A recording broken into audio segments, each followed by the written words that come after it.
रात के अंधेरे में जब वो आके शरीर को टुकड़ों को फेंकता होगा, उसे याद कैसे रहता है कि उसने कहां पर फेंका है? घनघोर गुप्त अंधेरी रातों का खौफनाक रहस्य।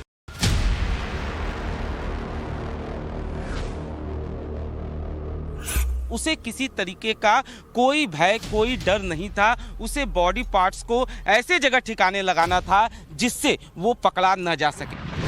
आफताब की क्रूरता का गवाह छतरपुर जंगल। ये जंगल का वो इलाका है, महरौली जंगल का, जिसके अंदर जाकर वो बॉडी के पार्ट्स को डिस्पोज कर रहा था। सबसे खौफनाक मर्डर के रहस्य एक्सक्लूसिव। अपराधियों के लिए कहा जा सकता है कि ये हॉट स्पॉट है। छतरपुर के जंगल से 4 रिपोर्टर्स की पड़ताल।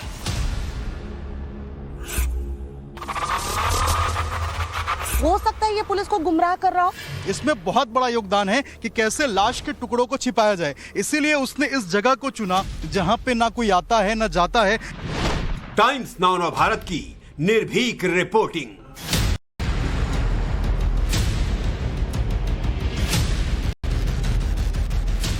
इतना बड़ा इलाका है, आप कहां तक ढूंढेंगे? पूरी रात तहकीकात।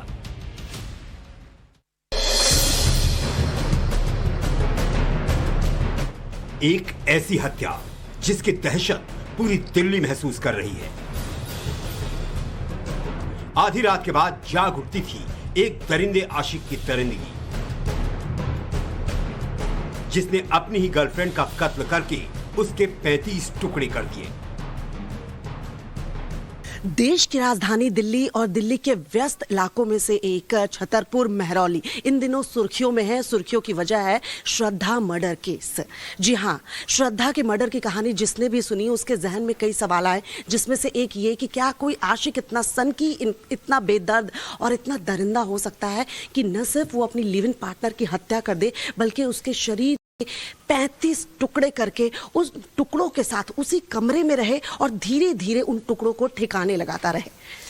बिल्कुल, और इस वक्त हम मौजूद हैं छतरपुर मंदिर के ठीक पीछे का यह पूरा इलाका गली नंबर 1 है, और गली नंबर 1 के इसी मकान में आफताब रहता था अपनी गर्लफ्रेंड श्रद्धा के साथ। श्रद्धा के साथ रहता था और यहीं पर उसने इस जघन्य हत्याकांड को अंजाम दिया। और ठीक रात के 2 बजे वो उठा करता था। उठने के बाद शव के टुकड़ों को फ्रिज से निकालता था और उसके बाद जाता था पास के जंगल में डिस्पोज करता था। सबसे खौफनाक कत्ल की दिल्ली पुलिस पड़ताल कर रही है। कत्ल का आरोपी आफताब पुलिस की गिरफ्त में है। टाइम्स नाउ नव भारत भी तहकीकात कर रहा है। आधी रात के बाद उसी छतरपुर जंगल में जहां आफताब अपने लिव इन पार्टनर के शरीर के टुकड़ों को फेंक देता था। हमने अपनी इस इन्वेस्टिगेशन को लेकर तय किया कि हम रात के ठीक उसी समय क्या माहौल रहता है, किस तरीके से वो गली से निकला करता था, अपने घर से निकला करता था, वो पूरा सीक्वेंस आपको दिखाएं कि उस रात में क्या होता होगा। 2 रिपोर्टर हमारे इस वक्त मौजूद हैं हमारे साथ। अनुज हमारे साथ मौजूद हैं, अभिषेक हमारे साथ मौजूद हैं, जिन्होंने इस पूरे हत्याकांड की पल पल की अपडेट को इन्होंने कवर किया है, पुलिस इन्वेस्टिगेशन को इन्होंने कवर किया है, और क्या कुछ हुआ होगा इस बात को इन्होंने बेहतर तरीके से समझा है। डॉक्टर कपिल हमारे साथ हैं, जो कि आफताब की साइकोलॉजी को समझाएंगे कि आखिरकार रात के अंधेरे में 2 बजे का ही वक्त उसने क्यों चुना। श्रद्धा के शव के टुकड़ों को ठिकाने लगाने के लिए कातिल आफताब ने रात 2 बजे का वक्त मुकर्रर किया। हम दिखाएंगे अपने दर्शकों को कि किस तरीके से वो बैग को इसके अंदर रेफ्रिजरेटर से निकाला हुआ शव के टुकड़े को डालता था। बैग या संभवतः गार्बेज का बैग होता होगा या फिर किसी बैग में वो रखता होगा। जी बिल्कुल, बैग में डालने के बाद वो इन्हीं रास्तों से वो जो जंगल है जंगल की तरफ जाता था। ये रास्ता देखिए बिल्कुल ही सुनसान है, और इन्हीं रास्तों से ये बैग लेकर इसके अंदर जो शव के टुकड़े होते थे उसको लेकर वो इन्हीं रास्ते से जाता था जंगल की तरफ, और वहां जाके फिर शव के टुकड़ों को। ये उसने कितने दिन किया, कितनी रात उसने ये काम किया? लगभग 18 दिनों तक लगातार हर रात 2 बजे इसी तरीके से वो निकलता था और बैग लेकर शव के टुकड़ों को ठिकाने लगाता था। आफताब ने पूरी प्लानिंग के बाद श्रद्धा के शव के टुकड़ों को ठिकाने लगाना शुरू किया। टाइम्स नाउ नव भारत की पूरी टीम उस रास्ते पर पहुंची जिस रास्ते से आफताब शव के टुकड़ों को लेकर जंगल जाता था। उसने रेकी जरूर की होगी। निश्चित तौर पर यहाँ से चंद कदमों की दूरी पर वो जंगल है और यही वजह है कि उसने बाकायदा इस बाबत जो है रैकी की। वहाँ पर वो रात के वक्त गया, उसने देखा कि वो जो पूरा इलाका है, क्योंकि यहाँ से थोड़ी दूर पर ही वो रास्ता है, ये जो पूरा रास्ता जिस रास्ते से हम लोग चल रहे हैं इसी रास्ते से होता हुआ वो जाता था। लाइट ज़रूर है, लेकिन वहाँ पर जब उसने रैकी की होगी तो ये देखा होगा कि वहाँ न तो पुलिस की गश्त रही, पुलिस की गश्त कब होती है कब नहीं होती है। श्रद्धा के शव के टुकड़ों को ठिकाने लगाने के लिए आखिर क्यों कातिल आफ्ताब ने रात 2 बजे का वक्त चुना? यहाँ पर एक सीसीटीवी जरूर लगा है, तो पुलिस अगर इन्वेस्टिगेट करे और इन सीसीटीवी कैमरों में, चूंकि जिसका घर है उन्होंने लगा रखा होगा, तो क्या इन सीसीटीवी कैमरों में उसकी तस्वीर आई होगी, ये जरूर मैटर ऑफ इन्वेस्टिगेशन है। पीछे की बात हाँ, है, तो इनके डीडीआर में कितनी फुटेज होगी ये एक अलग अपने आप में सवाल है। डॉक्टर कपिल, आपसे मैं एक समझना बात चाहूंगा, रात के 2 बजे का वक्त उसने क्यों चुना? 18 रातों तक वेल प्लान तरीके से रेकी करके उसके दिमाग में क्या साइकोलॉजी चली जब उसने मर्डर कर दिया, 35 टुकड़े कर दिए, डिस्पोज करने के दौरान वो क्या सोच रहा हो? और वो भी तब जब वो क्रिमिनल नहीं था। उसने ये मर्डर जरूर किया, लेकिन वो पहले से साइको किलर नहीं है सर। देखिए, एक तो उसने अपना कॉन्फिडेंस लेवल अच्छा दिखाया। अब आप देखिए यहाँ पे डेंसिटी ऑफ पॉपुलेशन ज़्यादा है। आप देखेंगे थर्ड फोर्थ फ्लोर तक बने हुए हैं, इसका मतलब है बहुत ही ज़्यादा लोग रहते हैं। तो उसको ये पता था 11-12 बजे अगर वो निकलेगा तो उसको कहीं ना कहीं कोई उससे कुछ पूछ सकता है। उसको ये था मैं हर आदमी को अवॉइड करूं। रात 2 बजे के बाद आफ्ताब कत्ल के सबूतों को मिटाने के लिए घर से निकलता था। तो बातें अभिषेक बता रहे हैं कि आप देखिए कुछ कूड़े उठाने के इस तरीके की गाड़ियां, रात को साफ सफाई का काम, तो इसमें उसने कपड़े फेंके थे अभिषेक? जी बिल्कुल, देखिए जो कपड़े खून से सने हुए थे, जो हमारे पास सूत्रों के अनुसार जो जानकारी मिल रही थी, इसी तरीके से जो एमसीडी की गाड़ियां आती थी, कॉर्पोरेशन की गाड़ियां आती थी। रात को जरा जूम करके दिखाइएगा उस कूड़े की गाड़ी को। रात में जैसे ये गाड़ी आ रही है, साफ कर रही है, कूड़े उठा के ले जा रही है, तो इसी वक्त जब वो निकलता था तो उन कपड़ों को भी इन्हीं कूड़ों में डाल देता था ताकि किसी को पता ना चले कि आखिर रातों रात वो कहाँ गए। और इसी तरीके से इन कूड़े की गाड़ियों से वो डिस्पोज ऑफ हो जाते थे। उसके बाद वो इसी रास्ते से फिर आगे बढ़ जाता था। आफ्ताब के घर से जंगल पहुंचने में टाइम्स नाउ नवभारत की टीम को पैदल 5 से 7 मिनट लगे। जंगल के भीतर राकेश हम आ पहुंचे हैं। अब हमारी इन्वेस्टिगेशन का आखिरी पड़ाव कह सकते हैं कि पहुंच चुका है कि जंगल के भीतर जब वो आता होगा टुकड़ों को लेकर, भीतर जैसा कि हम बात कर रहे हैं कि 1 किलोमीटर अंदर तक या 500 मीटर के दायरे में जाकर वो शरीर के टुकड़ों को फेंकता था। बिल्कुल, अभिषेक के हाथ में ये देखिए बैग है और इसी तरीके से रोज रात को 2 बजे के बाद वो श्रद्धा के बॉडी पार्ट्स को इन बैग में भरता था और उसके बाद जंगल के इस इलाके में लेकर आ जाया करता था। महरौली जंगल, थोड़ी दूर पर हाईवे है, पीछे हाईवे है और वहां से वो इस अंदर जंगल के इलाके में प्रवेश कर जाया करता था। अभिषेक, एक चीज आपके हिसाब से मैं समझना चाहूं, क्योंकि बाहर तो कोई पुलिस की वैन दिखी नहीं, बैग लेकर आते हुए आपको लगता है कि किसी ने देखा होगा उसे कभी? नहीं, निश्चित तौर पे जो रोड लोग चल रहे हैं उन्होंने शायद नोटिस किया होगा, लेकिन रोड इतना ज्यादा यहाँ पे बिजी है, पुलिस की कोई वैन नहीं है, तो किसी पे शक नहीं हुआ होगा। आफ्ताब इसी जंगल में 18 रातों तक रोज आया, लेकिन किसी को उस पर शक नहीं हुआ। वजह थी जंगल का गुप्त अंधेरा। अनुज, जरा आपसे ये समझना चाहूंगी कि रात के अंधेरे में जब वो आके शरीर को टुकड़ों को फेंकता होगा, सुबह दिन के उजाले में उसको लेकर आए, उसे याद कैसे रहता है कि उसने कहां पर फेंका है? निश्चित तौर पर, और यही सबसे बड़े चैलेंजिंग है पुलिस के लिए। और पुलिस की से जो हमारी बात हुई, उनका साफ तौर पे ये कहना था कि लगातार वो जो बातें बता रहा है, वहाँ पर पुलिस की टीम जब पहुँच रही है तो कहीं ना कहीं वो चीज़ें जो पार्ट्स हैं वो नहीं मिल रहे हैं, क्योंकि निश्चित तौर पर रात का अंधेरा है और ये जंगल, अगर इस घने जंगल की हम बात करें तो कई किलोमीटर के दायरे में ये जंगल फैला हुआ है।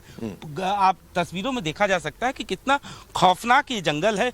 रात के वक्त वो आता है, रात के वक्त वो अंधेरे में किसी जगह पर जरा आप अनुज अपनी बात पूरी करिएगा। जरा इस कैमरे की भी लाइट बंद करिए, सारे कैमरे की लाइट बंद करिए, सारे कैमरे की लाइट बंद करिए। और अब आप जो है अगल बगल जरा तस्वीर आप देखिए किस तरीके से टॉर्च की रोशनी, अगर सिर्फ एक टॉर्च की हम रोशनी रखें, आप भी अपनी टॉर्च की रोशनी बंद करिए, आप भी अपनी टॉर्च की रोशनी बंद करिए। अकेले वो आता होगा तो कितना अंधेरा यहाँ पर रहता होगा और इसमें बमुश्किल किसी को देख पाना, किसी को पहचान पाना। और जहां तक टॉर्च की रोशनी है, जरा इसे कैमरामैन फॉलो करें तो इसके अंदर वो इस तरीके से रास्ते को तलाशता होगा और रास्ते को तलाशते हुए आगे बढ़ता होगा और इन पगडंडियों के सहारे वो जंगल के अंदर जाने की कोशिश करता होगा कि कैसे जंगल के अंदर जाएं, कहां बॉडी पार्ट्स को हम डिस्पोज करें। कातिल आफ्ताब रात के अंधेरे में शव के टुकड़ों को ठिकाने लगाता था और पुलिस आफताब को दिन के उजाले में शव के उन्हीं टुकड़ों को ढूंढने के लिए लेकर आई।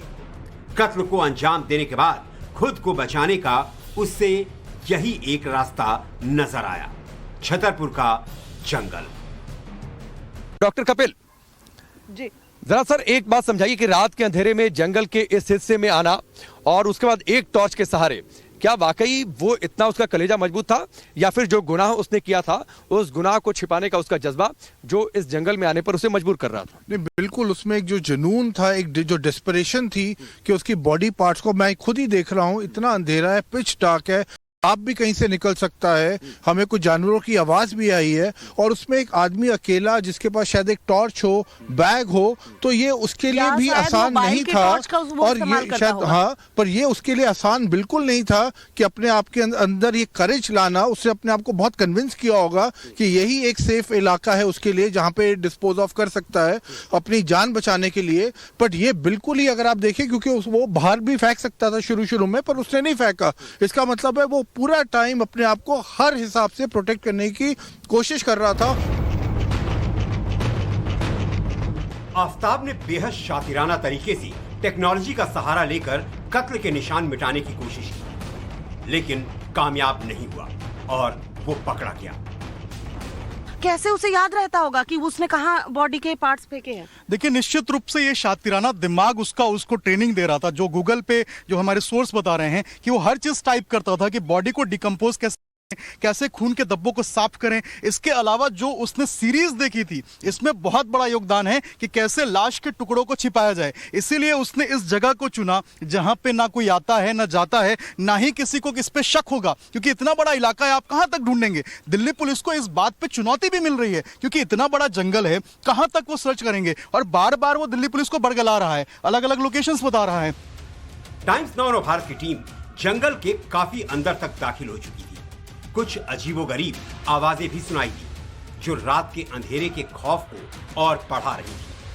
इतनी रात में हम यहाँ पे आए हैं, हमारे साथ पूरी हमारी टीम है, लेकिन फिर भी हमारे मन में एक डर है, बिल्कुल, अभी एक आवाज आई तो मैंने पूछा ये कैसी आवाज है? बिल्कुल, लेकिन जरा सोचिए कि उसके दिमाग में क्या चल रहा होगा। 18 दिनों तक हर रात वो इसी तरीके से आता था, शांति के साथ, बिना किसी को बताए हुए, और चुपचाप जैसे हम जा रहे हैं उसी तरीके से इन जंगलों के भीतर जाके, काफी भीतर जाके, ऐसा नहीं कि जंगल के आसपास फेंक देता था, भीतर जाके ये पानी आ गया जी, ये नाला है जो कि उसी इलाके से आता है। पार कर रहे हैं राकेश, आप जिसको पार कर रहे हैं, आपको पार करने में भी दिक्कत आ रही है, बल्कि हमारी लाइट्स देखिए, टॉर्च की लाइट ही नहीं, हमारे कैमरे की लाइट भी ऑन है।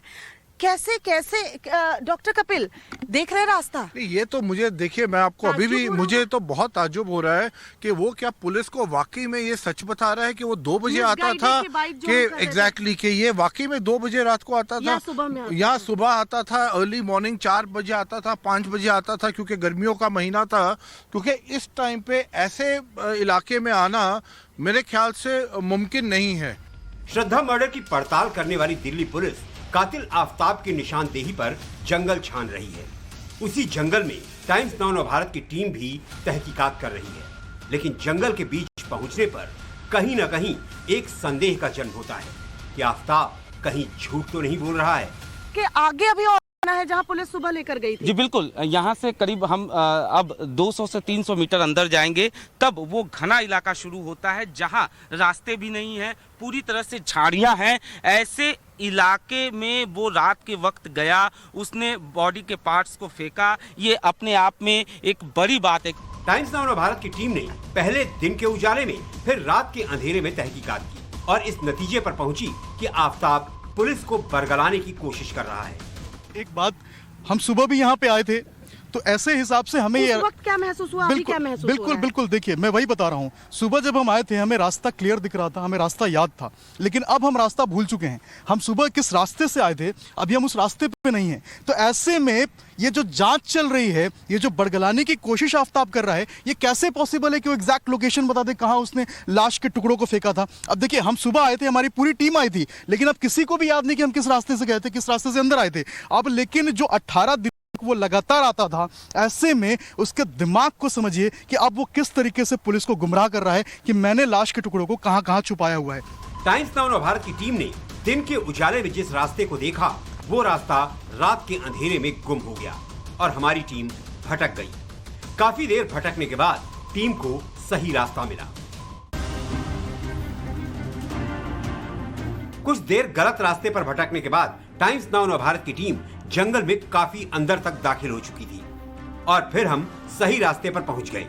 ये विश्वास पक्का होता जा रहा था कि आफताब लगातार पुलिस को धोखा दे रहा है। जंगल के अंदर दाखिल हुए हमें 5 मिनट का वक्त हो चुका है। शुरुआत में चूंकि रात का अंधेरा था तो रास्ता हम थोड़ा सा भटक गए कि किस रास्ते से आफताब आता होगा, जाता होगा, जिस रास्ते से वो पुलिस को लेकर गया था। अभिषेक, यही वो रास्ता था और यहाँ से देखिए जंगल का जो घना इलाका है। पहले जरा एक बार तस्वीर घुमाकर दिखा दीजिए, तस्वीर घुमाइए, कैमरा घुमाइए और चारों ओर तस्वीर दिखाइए। जंगल कितना ये घना इलाका है और मैं चाहूंगा एक बार जरा कैमरे की लाइट बीच में जरूर ऑफ करिएगा ताकि टॉर्च की रोशनी में उस समय माहौल क्या रहता होगा। टॉर्च की रोशनी में चारों ओर जिधर मेरी टॉर्च जा रही है, रोशनी जा रही है, उधर आप कैमरे को पैन करिए और दिखाइए कि दरअसल ये कितना घना जंगल है और इस घने जंगल के बीच में रास्ता कैसे तलाशता होगा आफताब। और रास्ता तलाशने के बाद वो अपनी मंजिल तक पहुंचता होगा जहां उसने आइडेंटिफाई कर रखा होगा कि वहां पर उसे बॉडी को डिस्पोज करना है। आप कैमरे की लाइट आप ऑन कर लीजिए और अभिषेक, यही वो रास्ते थे और यहीं पर आकर वो बॉडी को डिस्पोज करता था। देखिए, निश्चित रूप से आज सुबह भी पुलिस जब लेके आई थी आफताब को तो इसी रास्ते से इन्हीं जंगलों के बीच में पेड़ों के नीचे खोज रही थी। लेकिन एक बात देखिए, अब जब इस रास्ते से आ रहे थे आपके शर्ट में कांटे चुभे तो समझिए कि जब वो इस रास्ते में अंदर जा रहा होगा तो उसे कितनी, देखिए यहाँ भी हम फंसने, यहाँ भी हमें कांटा जो है वो लगा है। तो ऐसे में जब वो नीचे रास्ते पे चल रहा होगा अंधेरे में और एक टॉर्च की रोशनी जला ने जो दिखाया, कई रातें वो आया होगा ना, वो रेकी किया होगा कि जंगल में किस तरीके से उसे अंदर दाखिल होना है, कैसे बॉडी को डिस्पोज करना है, ये सब कुछ उसने प्लान पहले से किया होगा। जी बिल्कुल, अब वो उसने बाकायदा रेकी किया होगा, उसके बाद वो यहाँ पर आया होगा। यहाँ पर हम ये पेड़ दिखाना चाहेंगे। ये जो पेड़ है, यहाँ पर पुलिस की टीम काफी देर तक मौजूद थी आफताब के साथ। यहाँ से पुलिस की टीम ने कुछ उठाया, हालांकि वो क्या चीज था इस बारे में नहीं पता चल पाया, लेकिन यहाँ पर पुलिस की टीम काफी देर तक मौजूद थी आफताब के साथ। सर, लगता है कि वो वाकई पुलिस को सच बता रहा है? नहीं, मेरे ख्याल से ये आज आने के बाद इट इज़ नॉट इजी कि कोई भी आदमी हर रोज़ आ जाए, उसने पहले भी रेकी की हो और वो कहीं पे आराम से डिस्पोज ऑफ कर सके। इसके अंदर मेरे हिसाब से वो पुलिस को गुमराह कर रहा है। कुछ उसने ज़रूर डिस्पोज ऑफ करी होंगी, वो भी शायद शाम के टाइम करी हो या ऐसे टाइम करी हो, पर रात के टाइम मेरे ख्याल से उसके अंदर, किसी भी आदमी के अंदर, चाहे वो अपनी जान बचाना भी चाहे, पर वो अपनी जान को इतनी जोखिम में नहीं डालेगा। टाइम्स नाउ भारत की टीम ने एक्सपर्ट से यह भी समझने की कोशिश की कि कत्ल करने के बाद आफताब की मानसिक हालत कैसी थी, क्योंकि श्रद्धा के शव के टुकड़े फ्रिज में रखने के बाद आफताब ने एक दूसरी लड़की के साथ भी संबंध बनाए। घर के अंदर फ्रिज में शरीर के टुकड़े पड़े हुए हैं, एक लड़की आती है उसके साथ रिलेशन बनाता है, ये बात आपको सामान्य लगती है? उसका दिमाग सामान्य अवस्था में है? देखिए, जहां तक उस लड़की से इसका था, वो उसका इमोशनल कनेक्ट उससे हट चुका था, वो बिल्कुल डिस्कनेक्ट हो चुका था। वो चाहता था वो उसको अपनी लाइफ से जितनी जल्दी हो सके दूर करे, उसके लिए वो वाला चैप्टर खत्म हो गया था। बट क्योंकि वो लड़की उससे शादी करना चाहती थी, she was badly in love with him, वो किसी भी हद तक जाने को तैयार थी उससे रिश्ता बनाने के लिए। तो इसको यहाँ पे लगा, तो जब उसको इतनी कड़वाहट उस लड़की से हो गई थी, तभी आप देखेंगे ना उसको कोई गिल्ट है ना उसको कोई रिग्रेट है। पुलिस को लगातार आफताब गुमराह कर रहा है। आफताब की निशानदेही पर पुलिस को ना ही श्रद्धा के शव के पूरे टुकड़े मिले हैं और ना ही सबसे महत्वपूर्ण सबूत, हत्या के लिए इस्तेमाल किया गया हथियार।